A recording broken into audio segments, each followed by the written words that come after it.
यहाँ की तकलीफ तिरंगा हमारी शान है, तिरंगा हमारी जान है, तिरंगा हर घर। अब सजाद साहब अपनी जगह दे और प्रोग्राम को यहाँ पार्टी, भारतीय जनता पार्टी के प्रेसिडेंट, यूपी के जनरल सेक्रेटरी चौधरी, किसी मुसलमान को यहाँ से बजाया नहीं। आज ये सियासतदान झूठ बोल रहे थे, बुजुर्गों से खबर तो ये वो बात तिरंगे के आईन के तहत इलेक्शन लड़ा है। अगर मैं सईद सलाहुद्दीन की बात करूं, उसने भी अमीरा कत्ल से तिरंगे के नीचे जो है इलेक्शन लड़ा है।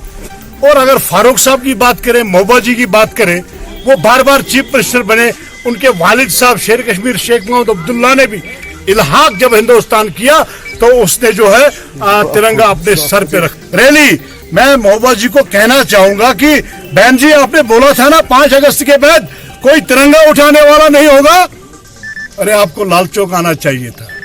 आप 9 तारीख से 15 तारीख तक पूरे कश्मीर में जो है तिरंगा को जो है अपने घरों पे लगा लेंगे। और इसमें कोई जोर जबरदस्ती नहीं है। आप देख लेना, यहाँ पे हर कश्मीरी जो है अपने घर पे तिरंगा सजाएगा, क्योंकि तिरंगा हमारी जान है, तिरंगा हमारी शान है, तिरंगा हमारी पहचान है। Thank you.